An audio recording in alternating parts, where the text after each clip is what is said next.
Welcome back to BT. It is 7:50 and time now to check in with our business editor, Mike Epple. Good morning, Mike. Hello, Sarah. How are you doing this morning? Well, I'm doing very well, but one of the things that I most enjoy is flying around to enjoy a nice vacation. Are we potentially in trouble here? No. Although the earnings updates from both Air Canada and WestJet would indicate that with all of those Boeing 737 MAX planes grounded, this did lead to higher airfares over the course of the summer because there's not as much seat capacity available because the airlines have had to adjust. They've had to bring in some used planes in some cases or reshuffle the deck, as it were, for flight schedules. So Air Canada made over $600 million profit, and they are still confident that next year they're going to have the 737 MAX back in service. They're looking to hire potentially up to 350 737 MAX certified pilots in 2020. So, you know, the company's earnings statement, though, really took issue, I suppose, for lack of a better description, with the Boeing company, how they handled the initial problems with those planes. Mentioned the company a number of times in the earnings.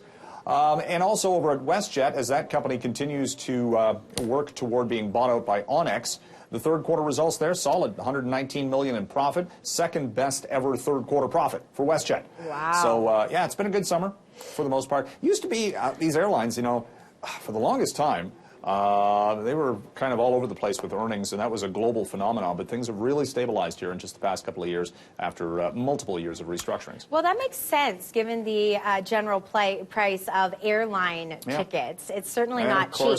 But I will say... And flying across Canada is more expensive than flying to the States, which has always been one of the things that make you kind of grind your teeth. I know that because I've just moved here from Ontario, and none of my family is interested in coming to visit me because they would rather fly to Mexico. And given that it's minus 20 today, I understand. Fair.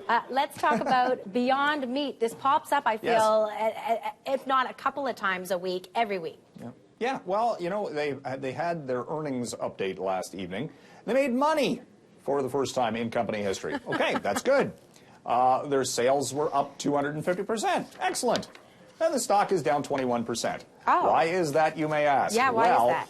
It's not about the earnings. What happens is with any new company, you've got early stage investors, and there are basically restrictions as to when you can cash in.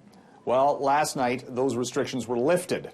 So all of these people who said, hey, I've made all sorts of money since the stock went public this year, I'm going to sell. So all this new stock is coming on. Too much supply, not enough demand, goes down the share price. It's still up for the year. It's still fine. Well, and increasingly popular. We're seeing more and more. Lots of contracts, and they've raised their guidance, so longer term, it's okay. All right, I'll see you at the same time tomorrow. Thank you. Thanks, Mike. That's our business editor, Mike Epple. You can also hear him on 660 News at 26 and 56 after the hour. Let's take a look at the markets.